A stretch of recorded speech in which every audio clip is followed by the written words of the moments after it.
మన హరియాణా గారు వాచాస్పతి హరికృష్ణ ప్రసాద్ గారు మాట్లాడతారు.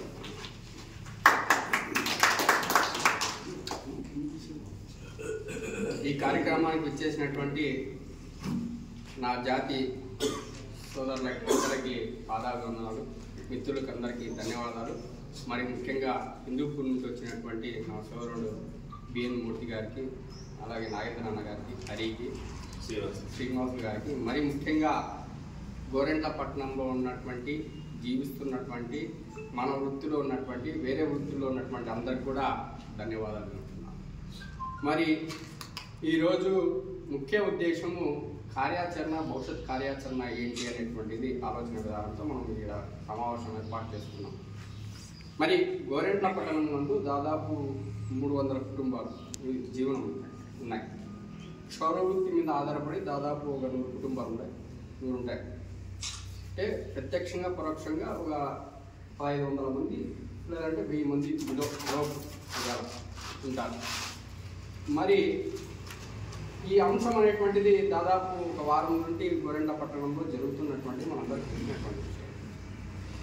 మరి మన బీసీ సంక్షేమ శాఖ మంత్రి మార్చారు మరి గౌరవశ్రీ మన సబితమ్మ గారు మరి మనకి తోడుగా ఉంటూ మరి అనుక్షణం మరి ఆమె దగ్గరికి పోయినప్పుడు కావచ్చు, అలాగే మన జిల్లా కలెక్టర్ గారి దృష్టికి మన సమస్యలు తీసుకుపోయినప్పుడు కావచ్చు, మరి అందరూ కూడా సహాయ సహకారాలు స్థానికంగా ఉన్నటువంటి సిఏ గారు కూడా మనకి అంటే ఆయన యొక్క పరిధిలో ఆయన యొక్క అంటే లాండ్ ఆర్డర్ అనేటువంటిది ఎవరికి అతీతులు కాదు, దీంట్లో మనకు అతీతం కాదు, అవతల వ్యక్తికి అతీతం కాదు.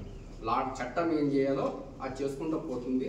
దానికి కూడా ఎలాంటే ఎక్కడ కానీ అలిగేషన్ కాకుండా శాంతియుతంగా మనం ఏదైతే చేసామో దానికి కూడా ధర్మం మన వైపు ఉంది కాబట్టి మరి సిఏ గారికి కూడా ధన్యవాదాలు తెలుపుతున్నాం. అలాగే ఇప్పుడు మన ముఖ్య ఉద్దేశము భవిష్యత్ కార్యాచరణ. అంతలోపు మనం చెప్పుకోవాలి గెట్ టుగెదర్లో ఏదైతే ధనవంతరి జయంతి అనేటువంటిది ఈ నెల 18వ తేదీన, ఇది గుర్తుపెట్టుకోండి, ఈ నెల 18 ధనవంతరి జయంతి అనేటువంటిది. ధనవంతరి అనేటువంటిది విష్ణు స్వరూపము. మరి ధనవంతరి ఆయుర్వేద్యం నుండి ఆవిర్భవించినటువంటి ఆయుర్వేదాన్ని సృష్టించినటువంటి వ్యక్తి అని ధనవంతరిని మనం ఓన్ చేసుకున్నామంటే మన పూర్వీకులు పెద్దలు తెలుసుంటుంది. నాటు వైద్యులుగా మనకి 5 వృత్తులు ఉండేవి, అది మీకు చెప్పాల్సినటువంటి అవసరం ఉంది. 5 వృత్తుల్లో ప్రధానమైన వృత్తి నాటు వైద్యం, 2వ వృత్తి మంత్రసాని, ఇప్పటికి ఉంటారు మంత్రసాని, ఇప్పుడంటే వెనకాల తీసుకొచ్చినారు మంత్రసానికి, మన మంగళ మంత్రసాని. మరి 3వ వృత్తి సిఐడి వ్యవస్థ ఏదో వేగులుగా రాజుల దగ్గర వేగులుగా ఉన్నారు మన వాళ్ళు. అంటే మన దగ్గర క్షౌరానికి వచ్చేటువంటి సమాచారం ఏదైనా తెలుసుకొని రాజుకు చేరవేసేటువంటి ఆ వృత్తి కూడా మనది. మరి అలాగే ఉన్నటువంటి 2 వృత్తులు ఏవి? క్షౌర వృత్తి, వాయిద్య వృత్తి. ఈ 5 వృత్తులు పంచభూతాలతో సమానం మనకు ఉన్నటువంటి వృత్తులు. ఇప్పుడు ఈ 5 వృత్తుల్లో కూడా అన్ని 3 వృత్తులు కనుమరుగాయి. ఉండేటువంటి 2 వృత్తులు కూడా ఈ యొక్క ఏదైతే వాయిద్య వృత్తిలో డీజేలు వగేరా వచ్చినాయి, అది కూడా కొద్దిగా అక్కడ ఇట్లా వెళ్ళేయడం మీద ఉంది ఆ వృత్తి. ఉన్నటువంటి క్షౌర వృత్తిని కాపాడుకోవాలనేటువంటి పరిస్థితి. అంటే ఈ క్షౌర వృత్తి ప్రధానంగా చేసుకుని కొన్ని వేల లక్షల మంది జీవనాధారంగా బ్రతుకుతున్నాం ఈ రాష్ట్రంలో. ప్రభుత్వ గణాంకాల ప్రకారం 5 నుండి 6 లక్షల మంది జీవిస్తున్నాం. కానీ ప్రత్యక్షంగా పరోక్షంగా 10 లక్షల మంది ఉన్నారు గణాంకాలు ఇంకా బయటికి రాయాలంటే. ఈ దేశంలో దౌర్భాగ్య పరిస్థితి ఏమంటే కుక్కలకి, పందులకి, జంతువులకి, మృగాలకి లెక్క ఉన్నది. కానీ మనుషులుగా బ్రతుకుతున్న బీసీలు అయినటువంటి బీసీ ఏ కేటగిరీకి చెందినటువంటి మనకి లెక్క పక్కా లేదు. ఇది ఒకటి మీరు గ్రహించాల్సినటువంటి చాలా ప్రాథమికంగా ఉన్నాయి. ఇవన్నీ కూడా మనము తెలుసుకోవాలి. మరి అలాగే సరే ఆ లెక్కది పక్క మనం చూసుకుంటారు వేరే వాళ్ళు. ఇప్పుడు ఏదైతే సారాంశం ఉందో ప్రధాన సారాంశం, మరి ధనవంతరి జయంతి 18వ తేదీ మీ ఇవ్వాలంటే ఇది మినిస్టర్ గారి సెగ్మెంట్ కాబట్టి, మినిస్టర్ గారి కాన్స్టిట్యూషన్ కాబట్టి మనకి జీవో ఇస్తున్నారు. గవర్నమెంట్ జీవో వదులుతాను, 2-3 రోజులు జీవో కూడా వస్తుంది మినిస్టర్ గారు. అది గవర్నమెంట్ లాంఛనాలతో ఆ ధనవంతరి చేయాలనేటువంటిది. అది ధనవంతరి జయంతి మీరు కూడా చేయండి. కాబట్టి మినిస్టర్ సెగ్మెంట్ కాబట్టి మీరు చేస్తే బాగుంటుంది. ఆయన యాక్చువల్లీ మినిస్టర్ గారు కర్నూలుకి వెళ్ళారు.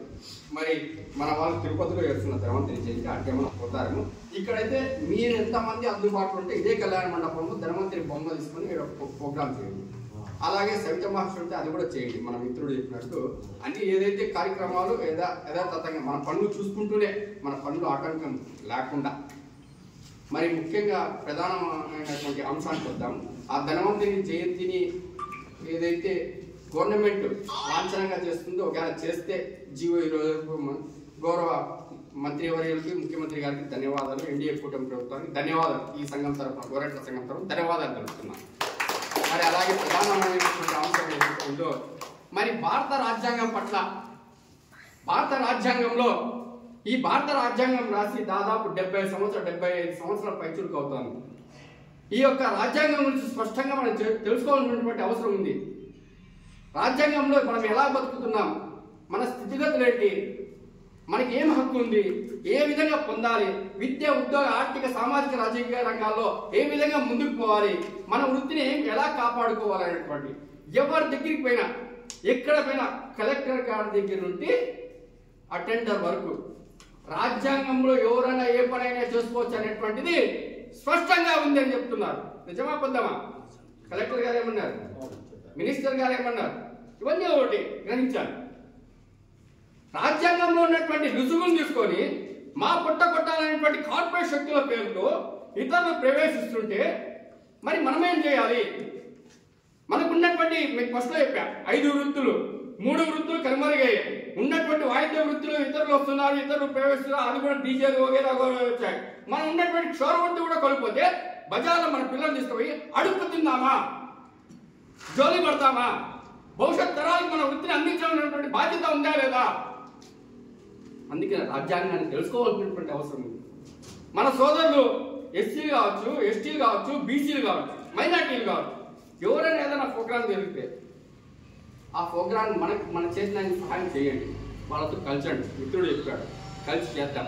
కానీ మనం ఏంటి అని మనం తెలుసుకోవాల్సినటువంటి అవసరం ఉంది.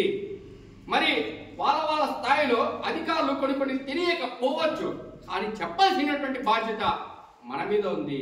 ఇది ఒక గోరెట్లకో, ఒక కదిరికో, ఒక హిందూపూర్కో, ఒక విజయవాడకో, ఒక విశాఖపట్నంకో, తిరుపతికో కాదు, రాష్ట్ర వ్యాప్తంగా యథా రాజ తదా ప్రజ, ఇదే సమస్య.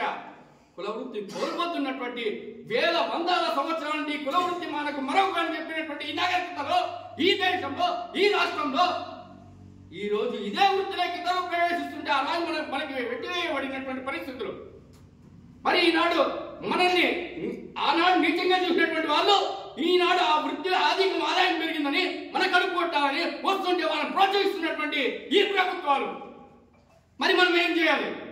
ప్రజాస్వామిక దేశంలో ఎవరైనా ఏమన్నా చేయొచ్చు అని చెప్తున్నారు. అంటే ఏది? మనం ఎక్కడ బతుకుతున్నాం, మనం ఎక్కడ పోతున్నాం? అంటే ఓట్లకే మనం పరిమితమా? కుక్కలకి, జంతువులకి లెక్క ఉంది.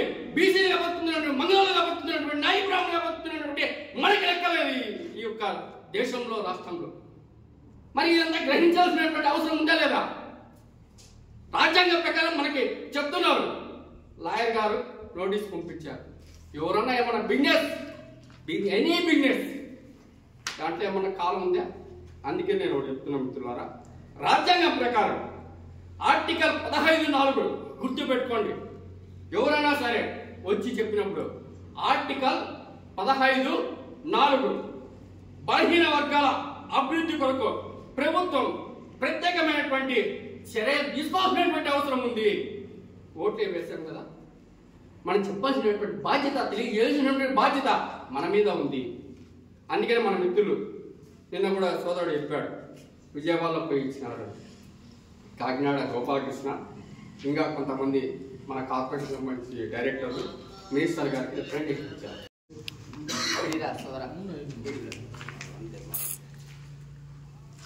గోరడ్ల వాస్తులు, నాయ బ్రాహ్మణ సోదరులందరికీ నా నమస్కారము. ముఖ్యంగా వేదికలకు ఇచ్చిన పెద్దలందరికీ నా నమస్కారము. ఇప్పుడు ముఖ్యంగా మనకు వచ్చిన సమస్యల్లో ఇతర రాష్ట్రాల నుంచి మన రాష్ట్రంలోకి వచ్చి, మన ఊర్లోకి వచ్చి మన షాపులు పెట్టడం వల్ల మనం చాలా ఇబ్బందికి గురవుతున్నాం. ముఖ్యంగా నార్త్ సైడ్ వాళ్ళు వచ్చి మన షాపులు పెడుతున్నారు, మన ఊర్లో షాపులు పెడుతున్నారు. ఆ షాప్ పెట్టడం వల్ల మనలో ఎంతో మంది 150-300 కుటుంబాలు జీవనోపాధి కోల్పోతాయని చెప్తున్నారు. అది ఖచ్చితంగా నిజమే. కేవలం ఈ సమస్య గోరంట్లకు మాత్రమే కాదు, మొత్తం రాష్ట్రానికే ఉంది ఈ సమస్య. ప్రతి ఊర్లోనూ చిన్న చిన్న పల్లెలతో సహా వీళ్ళు మొత్తం ప్రతి ఊర్లోనూ షాపులు పెడుతున్నారు. ఈ రకంగా షాపులు పెడతా పోతా ఉంటే మన పని చాలా దయనీయ స్థితికి వచ్చేస్తుంది. కాబట్టి మనము మొదట్లోనే అడ్డుకుంటే ఇక ముందుకి ఎవరు రాకున్నట్ల నిర్వహించవచ్చు. కానీ మొదట్లోనే మనము వాళ్ళని లూజ్ వదిలేసినామంటే ఇప్పుడు హిందూపూర్లో ఉండే సమస్య ఆల్రెడీ ఒక 10 సంవత్సరాల కింద హిందూపూర్లో ఢిల్లీ నుంచి వచ్చి షాపులు పెట్టినారు మైనారిటీస్.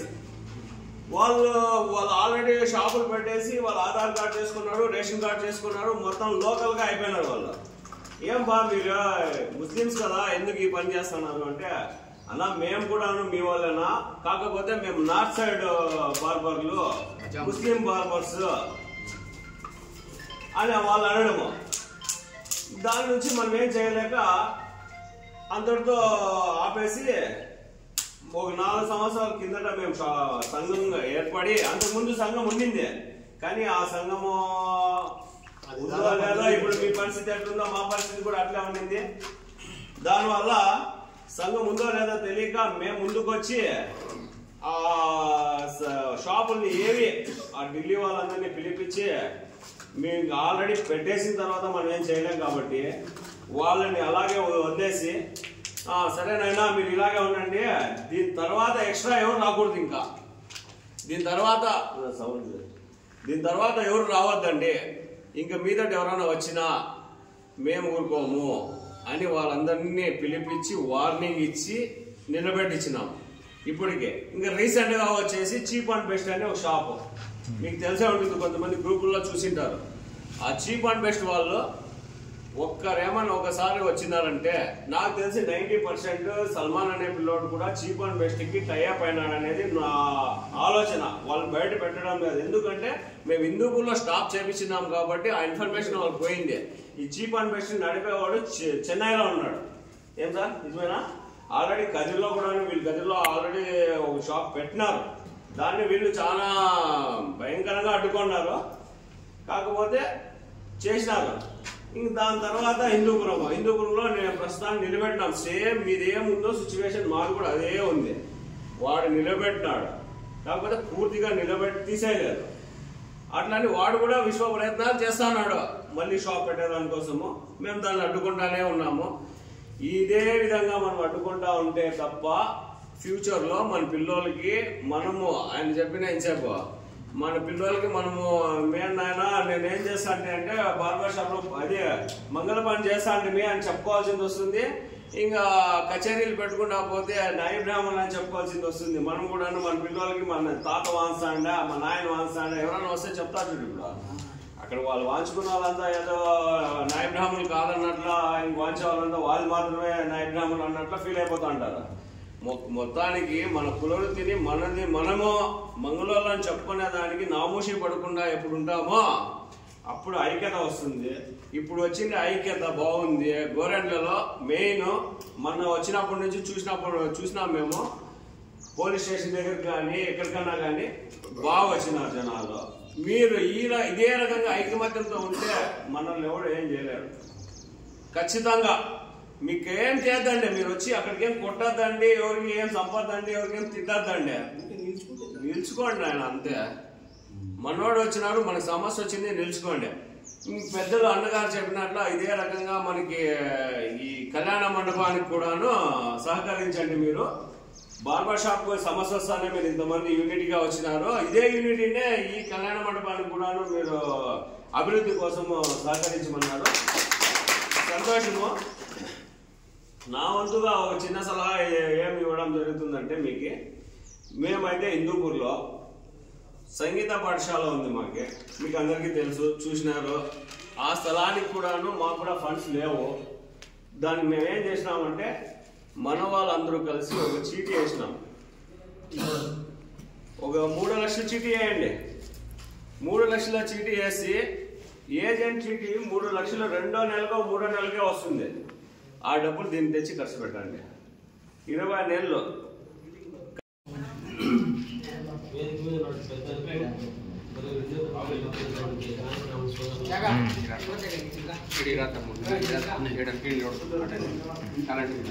సోదరులకు తెలియజేయడమేమనగా గత 10 రోజులుగా నాయక బ్రాహ్మణ సోదరులు తెలిసికట్టుగా ఈ యొక్క షాప్ విషయంలో చాలా జాగ్రత్తగా అడుగులు వేయడం జరిగింది. దీని ద్వారా నియోజకవర్గంలోనే కాదు రాష్ట్ర వ్యాప్తంగా కూడా ఈరోజు చర్చించడం జరిగింది. ఈరోజు నిన్న 2 రోజుల క్రితం అనుకుంటా సౌతమ్ మేడం గారికి మన రాష్ట్ర నాయ బ్రాహ్మణ నాయకులు కూడా అక్కడ వెళ్ళి విన్నవించడం జరిగింది. కార్పొరేషన్ షాపుల విషయంలో మాకు సాయం చేయాలా, మాకు ఇటువంటి సమస్య రాకుండా చూడాలని చెప్పేసి వినతిపత్రం ఇవ్వడం జరిగింది. అది మనం కూడా చూసినాం, గ్రూపులో కూడా పెట్టినారు. ఇంకా మనం తహసీల్దార్ గారి దగ్గర నుంచి, కలెక్టర్ గారి దగ్గర నుంచి, సౌతమ్ మేడం దగ్గర నుంచి ప్రతి ఒక్కరి దగ్గరికి వెళ్ళి మన సమస్యని వాళ్ళకి వివరించడం జరిగింది.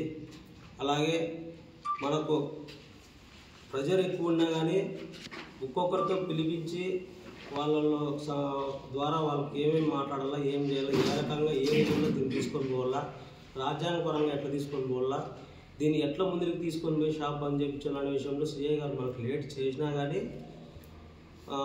ఇవన్నీ ఉంటాయి, ఆటంకాలు ఉంటాయి కాబట్టి దీని ద్వారానే మనకు లేట్ అయింది.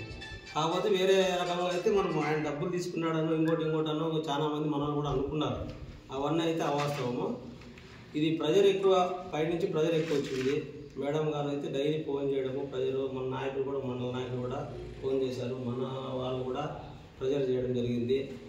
ఈ విషయంలో అయితే కొంచెం జాగ్రత్తగా ఆశిస్తూ అడుగులు వెళ్ళా, మత ఘర్షణలు రాకుండా, ఎటువంటి విభేదాలు రాకుండా చేయాలనే ఉద్దేశంతో కొంచెం డిలే అయ్యి మనకు లేట్గా చేసి మనతో కూడా అంత సిఎస్ఆర్ కొద్దిగా మనతో కూడా సిదిరించుకొని మీరు పోండి అని చెప్పి మనకు కోపం చేసుకున్నా కానీ మళ్ళీ మనకు న్యాయం జరిగేటట్టు కానీ మనకంతా చేయడం కూడా జరిగింది. దాని ప్రతి ఒక్కరికి కూడా ధన్యవాదాలు. కానీ మనము ఇంతమంది ఉండి కూడా రాజకీయంగా ఎందుకు ఎదగలేకపోతున్నాం? రాజకీయంలో అన్ని పార్టీల్లోనే ఉండండి, కానీ మన సమస్య వచ్చినప్పుడు మనము మన వాళ్ళ కోసం ఫైట్ చేసే నాయకుడిగా తయారు కావాలని నా మనకు మనం ఏం చెప్పినా ఆ నాయకుని దగ్గర పార్టీ దగ్గర పోయి నా నమస్తేనా నా పని చేయండి, ఈ నాయకుని దగ్గర పోతాము నమస్తేనా నా పని చేయండి. మనమే ఎందుకు ఎదగలేకపోతున్నాము? పెద్ద పెద్దగా వద్దులండి, మనకి ఎంపీలు ఎమ్మెల్యేలు ఎమ్మెల్సీలు వద్దు, స్థానికంగా దగ్గర ఎలక్షన్స్ ఉన్నాయి, ఎంతమందో లీడర్లు కార్యకర్తలు ఎదుగుతాడు. మనం ఎందుకు ఎదగలేకపోతున్నాము? ఇదే మన భయమా? వానికి కొట్టినా దెబ్బలే, మనకు కొట్టినా దెబ్బలే, వానికి కొట్టిన రక్తలే, మనకి కొట్టిన రక్తలే. మనం ఎందుకు ఎదగలేకపోతున్నాము? ఇంకో పాయింట్ మనం ఇంకోటి ఏంటమ్మా, ఒక సేవ అంటారు, ఒక సంఘం, సంక్షేమం అంటారు. ఏంటంటే మనం ఎక్కడికి పోతున్నాం? ఇక్కడికి అంతా ఒకటిగా ఉంటే ఫుట్బాల్ ఆడినట్లు ఇంకో ఎదురు పెద్ద ఫుట్బాల్ ఆడవచ్చు. మనం ఇవన్నీ దృష్టిలో పెట్టుకొని మనం ముందుకు పోతే చాలా బాగుంటుంది. ఇంకోటి ఈ మన జిల్లాలో, అనంతపురం జిల్లాలో, సత్యసాయి జిల్లాలో షాపులు ఎవరైనా ఇతర కులస్తులు పెట్టడానికి వచ్చినప్పుడు సేవ లేదు, సంక్షేమం లేదు, మనం అందరూ ఒకటై అందరికీ సమస్య తీర్చేదానికి రావాల. మేము కూడా హిందువుగా దాదాపు 4 ఏళ్ళు అయితే వస్తే మనం సంఘం పెట్టి మేమేం పెట్టామంటే ఇదే డిస్కషన్, పెద్దలు మన పెద్దలు ఒక సేవ అంటారు, ఒక సంక్షేమం అంటారు. ఇదేమో అనేది మేము సేవా సంక్షేమ సంఘం అని 2 పెట్టాం. ఇవి ఫస్ట్ మానుకుంటే మనం పోయి పనులు చేసుకోవచ్చు. ఇప్పుడు ఏమైపోతుందంటే మేము సేవా సంక్షేమ సంఘంలో ఉన్నాము, అన్నోళ్ళు సంక్షేమ సంఘంలో ఉన్నారు. నేను మూర్తి దగ్గర ఏం మూర్తి అంటే అవన్నీ పక్కకు పెట్టాను అనుకో, మనోళ్ళు పదాన్ని వచ్చినాము, అది అందులో రాదట్లా. వాళ్ళ సంక్షేమ సంఘం వల్ల మనం ఏమిటి కూడా సేవా సంఘం వల్ల చాలా మంది ఉన్నారు. ఇది పెద్దలు చాలా గ్రహించండి. ఇది ఏదైనా ఒక తాటి పైనకి వచ్చేటట్లే చేయండి. సమస్య వచ్చినప్పుడు మనం అంతా ఒకటి కావాలంటే మన సంఘం వద్ద వాడు మన నాయు బ్రాహ్మణుడు అనేది మాత్రం రావాలి. కొంతమంది మాట్లాడుతూ మన కూడా మేము వచ్చినప్పుడు స్పీచ్ ఇచ్చేటప్పుడు అన్నాడు, సేవ సంక్షేమ సంఘం మాది అన్నాడు. నాకు కొంచెం బాధ అయింది అక్కడ. మా హర్యానా కూడా చెప్పాను నేను, ఏందన్నా హర్యానా ఇట్లా అంటే, నాకు కొన్ని పొరపాట్లు జరుగుతుంటాయి, నువ్వేమనుకోవద్దు ముందరికి పద అన్నాడు. సర్లేనా, ఎందుకంటే వాడు ఎవడో వచ్చి తరపులు వస్తారు, మనం షాప్ పెడతా అంటే మనం ఉద్యమం చేయాల, ఫైట్ చేస్తాం. దాన్ని ఎక్కడికైనా సరే, ఏ పార్టీ అయినా సరే 100 రూపాయలు పని చేయించుకుంటాం. మనం రాజకీయంగా ఎదిగేదానికి మన ప్రయత్నాలు చేయడానికి మరీ కోరుతున్నాం. సోదరులందరికీ నా నమస్కారం. ఇప్పుడు ఇక్కడ మీటింగ్ ఏర్పాటు చేయడానికి ముఖ్య కారణం గత వారంలో మనం ఎదుర్కొన్న సమస్యలు. ఏం సమస్యలు అంటే ఇతర కులస్తులు ఎవరు కూడా షాప్ పెట్టకూడదు అని మన సిద్ధాంతం. దీన్ని నమ్ముకొని 150 కుటుంబాలు జీవిస్తూ ఉన్నాయి. కాబట్టి మనం ఇతర వాళ్ళు ఎవరు రాకుండా ఉండాలని ఐకమత్యమే మహాబలం అని ఆ నినాదంతో మొన్న కలిసిన జనాభా ఏ సమస్య వచ్చినా కూడా ఇట్లే కలసల్లా మన సంఘం ఉందని చాలామందికి తెలియదు, చాలా ఊళ్ళో తెలియదు కూడా. మన జరిగిన సంఘటన పేపర్లో రావడము, ఈ సోషల్ మీడియాలో స్ప్రెడ్ కావడము, ఇవన్నీ చూసి షాపులో వచ్చిన వాళ్ళు, బయట కలిసిన వాళ్ళు ఏమైంది మీ సమస్య అని ఒక పాయింట్ అడుగుతాను. ఇంతకుముందు వచ్చి షాపులకు వాళ్ళ పని చేసుకొని పోయేవాళ్ళు. ఇప్పుడు ఎవరు వచ్చినా కూడా మీ సమస్య ఏమైంది అని అడుగుతాను. అడిగేదానికి కారణం ఏమంటే మనమంతా పోరాటం వల్ల ఆ ఒక్క ముఖ్య మాట వచ్చింది.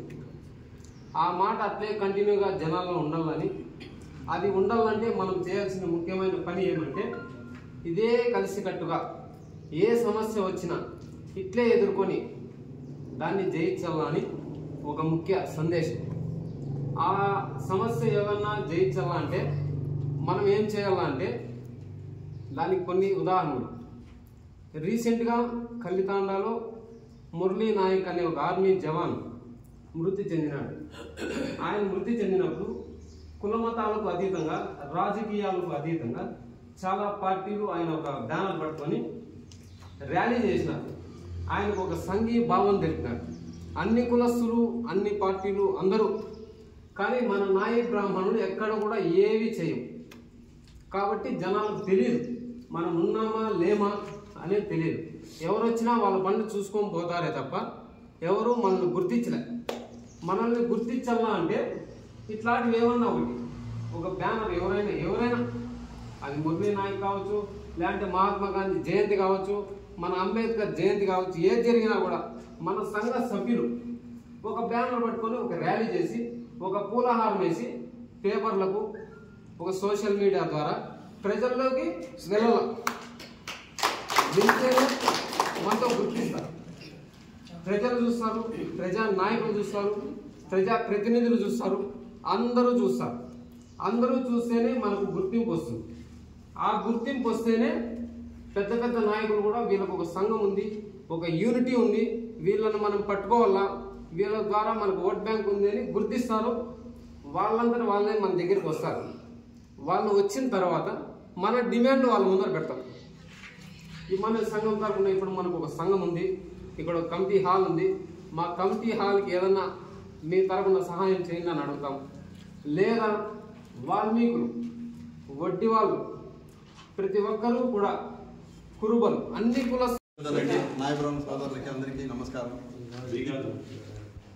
ఇప్పుడు ఇక్కడ సమావేశమైనగా యూత్ కొత్త సంఘం అంగళ్ళకి ఎన్నుకున్నారు. యూత్ బలంగా ఉండాలా, మెయిన్ యూత్ బలంగా ఉండాలా. ఇంకోటి యూత్ ఎట్లుండాలంటే పిలుస్తానే సెకండ్ పైన రావాలా. ఈ అంగడి గురించి తక్కువ విషయానికి కూడా యూత్ ముందుండి నడిపించాలా.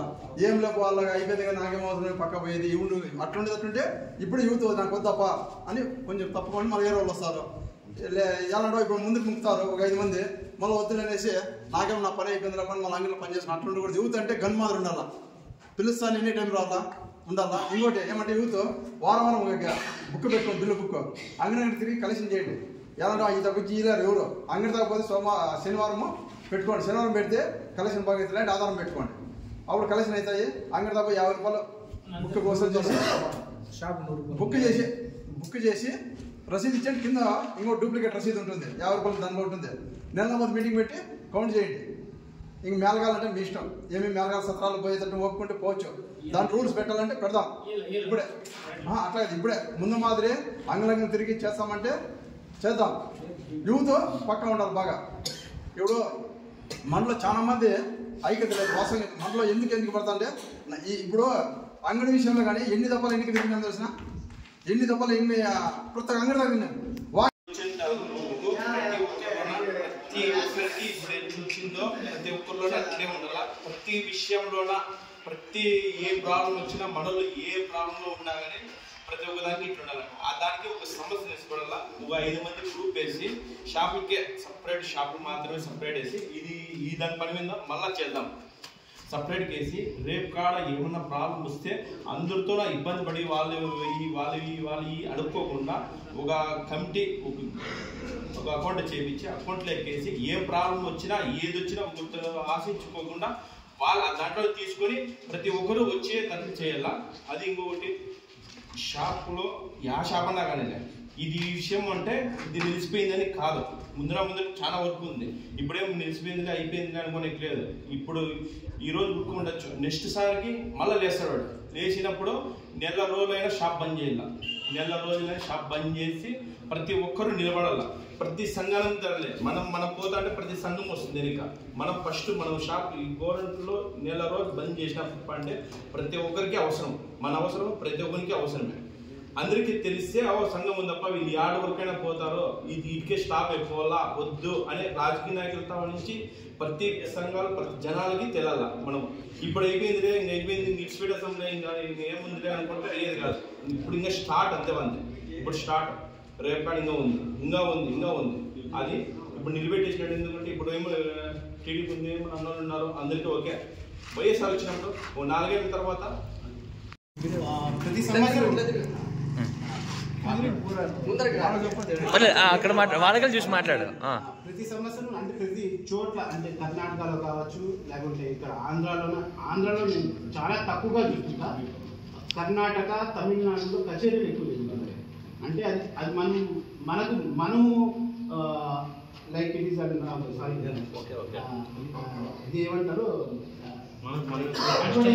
అడ్వర్టైజ్మెంట్ మాత్రం మనం చేసుకుంటూ పూల పెద్దల్ని అన్ని ప్రాంతాల వాళ్ళని పిలిచి దాంట్లో ఎవరు వాయిద్యాలు ఉంటారు కదా, వాళ్ళు బాగా ఎవరెవరు బాగా కొడతారో వాళ్ళని పిలిపించుకొని వాళ్ళకి అంతో ఇంతో అంటే వాళ్ళ కచేరీ చేయాలి అనే దానికి కూడా మనం ప్రోత్సాహం చేసుకోవాలి ముందుకి. లేకుంటే ఇది ఎప్పుడో మా తాతలు కొడతాండ్రి, మా నాన్నలు కొడతాండ్రి, గడ్డం మా నాన్న తీస్తాండే అని చెప్పుకోవాల్సి వస్తుంది ఖచ్చితంగా. ఇది నాకు వచ్చు కాబట్టి నేను చెప్తున్నా. నా కొడుకు రాదు, నా కొడుకు ఏం చెప్పి మా నాన్న తీస్తాండే గడ్డం అంటారు.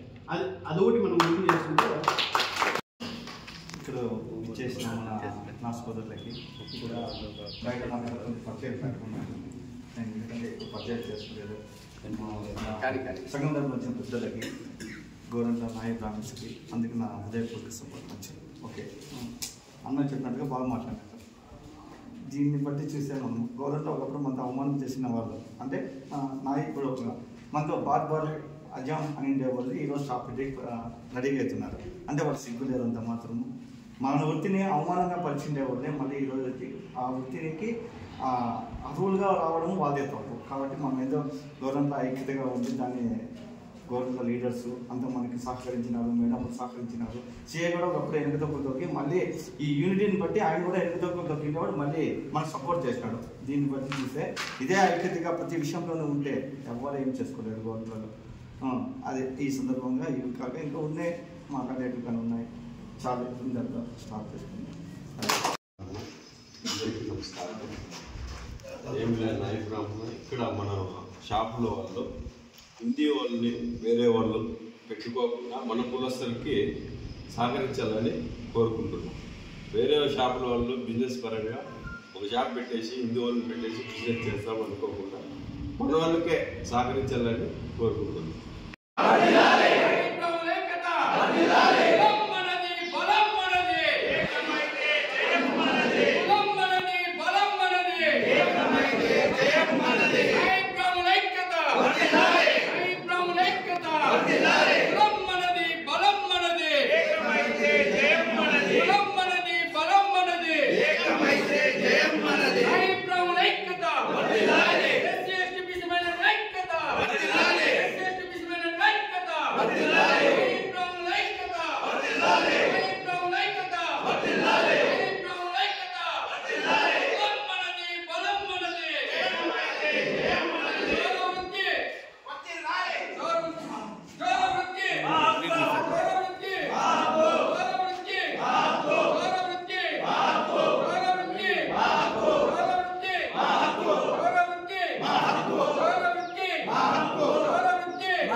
సమావేశపరచడానికి అజెండా ముఖ్య కారణం తెలియజేయండి.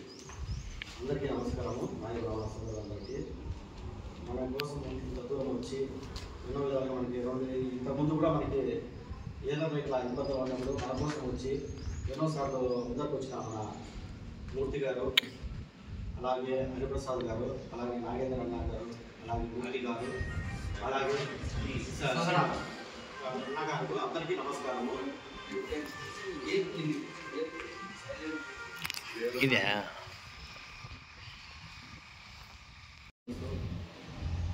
మనం ఒక వారం నుంచి ఎంతో బాధపడుతున్నాము. ఈ షాపులు వేరే వారు వచ్చి ఇక్కడ షాప్ పెట్టడానికి ప్రయత్నిస్తున్నారు.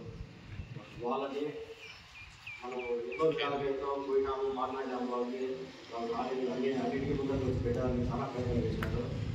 అప్పుడు మనము కలెక్టర్ దగ్గరికి వెళ్ళాము, మేడం సరిగ్గా చక్కగా చెప్పినాము, అలాగే సీఎం దగ్గరికి పోయి చాలా చేసుకున్నాము. ఈ విధంగా జరగడం ఈ లాస్ట్ మనకే కొంచెం ఫేవర్గా చేసినారు. దీనివల్లనే మనం అంతా ఈరోజు చర్చించుకోవడం, ముందరికి ఏ విధంగా మనము ముందరికి పోవాలా, నెక్స్ట్ ఈ విధంగా చేసుకోవడంతో మనం అందరూ సమావేశమైనాము. దీని గురించి అందరూ మాట్లాడవలసిందిగా